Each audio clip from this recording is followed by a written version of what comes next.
The drivetrain as we know it, with two derailleurs and a chain, has been the favoured method of converting spinning legs into speed for nearly 100 years. As we all know, over this time we have seen countless improvements to the system, which has landed us with where we're at today, which by all accounts is a pretty refined and efficient system.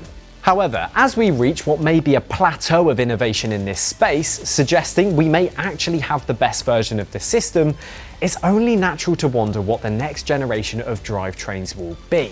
While the current system serves the masses really well, for some, there are some potentially huge gains to be had in other technologies.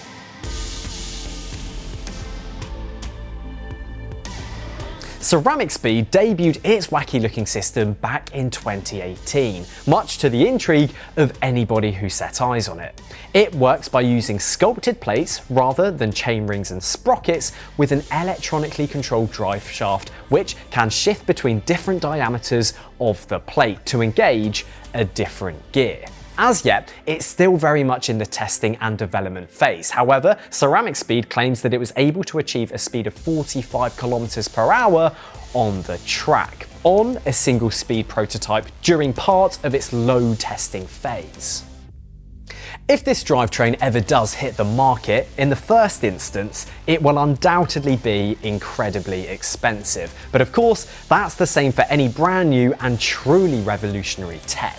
It always takes a bit of time for it to trickle down to those lower echelons. If CeramicSpeed really are successful in creating a drivetrain that is 99% efficient, it will of course attract the attention of those chasing every single watt. Drivetrains like this could find a home on top-end TT and triathlon bikes, maybe even aero bikes optimised for flat races that will end in a sprint. The drivetrain efficiency is one thing, but the other benefits that come along with a setup like this is that there's no chain to come off. The system is more compact and therefore more aero. CeramicSpeed are claiming that they have recorded an advantage in specialised wind tunnel.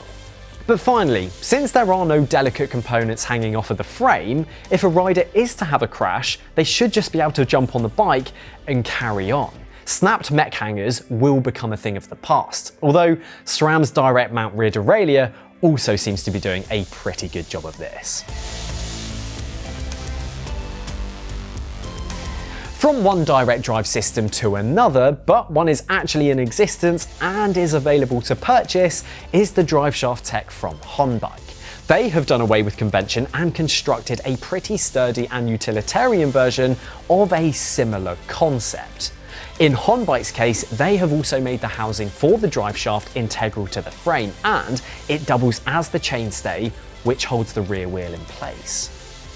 Honbike has offered the system within their e-bike range, and given the system weight, it's unlikely something similar would make it over to the world of road bikes. However, it's not impossible. There are a lot of engineers in the world, all of whom are much smarter than me, so perhaps there could be a middle ground between what Honbike has created and what CeramicSpeed are working on, and perhaps that's where we'll see more of an affordable direct drive system emerge from.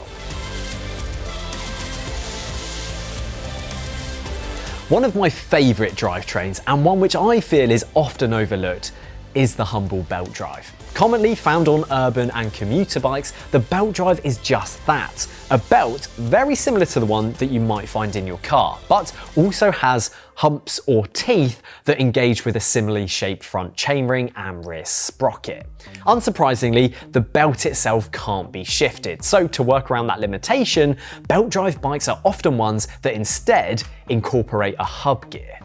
For riders who demand bomb-proof simplicity, I don't think you can get much better than this. There's no oily chain to make your legs or clothes dirty, it doesn't need lubing, and it cannot rust. The hub gear is completely sealed from the elements and often only ever needs servicing once every few thousand miles, and even then, it's just a case of topping up any oil that might have escaped.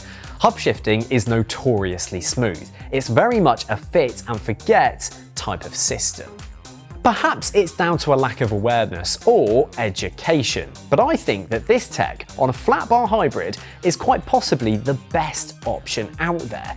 There are minimal downsides for the intended user, but there is so much to be gained. E-bikes have actually played host to quite a few innovations years before they've made their way onto road bikes. Let's not forget that Shimano Di2 was first found on an e-bike nearly 5 years before it showed up as an option for road bikes. So I think it's prudent to keep a keen eye on the latest innovations that pop up in that sphere, as one day it would not be a surprise to see it become the new normal for road bikes. One innovation that has come from the behemoth that is Shimano is their automatic stepless shifting.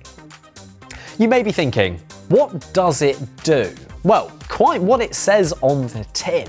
You start pedaling, and when you do, you'll be in a nice easy gear to get you going. Then, as you build up speed and work up to a faster cadence, the auto box will move up the gears to allow you to increase your speed while keeping you at a comfortable cadence. But the really remarkable part about this is the ease at which it changes gear. You barely feel a change, it's more of an audible click quickly followed by a change of cadence. Perhaps this could be a great option for those who just want to focus on riding and let the bike take care of the rest. Lastly, and potentially most importantly, Classified seems to be leading the charge in terms of the next best alternative to the conventional drivetrain. Perhaps this is because it's not too far removed from what we already have. As the brand seeks to ditch the front derailleur and replace it with a wireless 2-speed hub gear, we're still left with a conventional chain and rear derailleur setup. But the new tech does mean that front shifts can be conducted under extreme load without the risk of misshifting or dropping a chain. And chain lines can be optimized for an even more efficient setup. The last hurdle that the brand has to overcome is the integration with the shifters themselves. At the moment, the hub is operated by a wireless button that mounts to your handlebars, but hopefully, one day in the future, the tech can be integrated into the OEM shifters without voiding any warranties. My hope is that SRAM decide to acquire Classified and then build it into their entire ecosystem.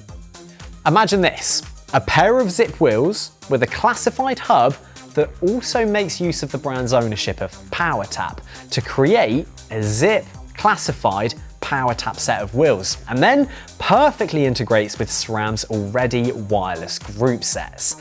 What a dream that would be. One for the future, I'm sure, and perhaps I'm being a little optimistic that such a thing could ever exist, but it's not outside the realms of possibility. Let me know, what do you think the future is for the humble drivetrain? Do you think it will ever develop beyond the conventional 2 derailleur system we already have? Do you think Classified or CeramicSpeed have the answer? If you enjoyed the video, then please do drop it a like, subscribe to the channel for more content, and I will see you again very soon.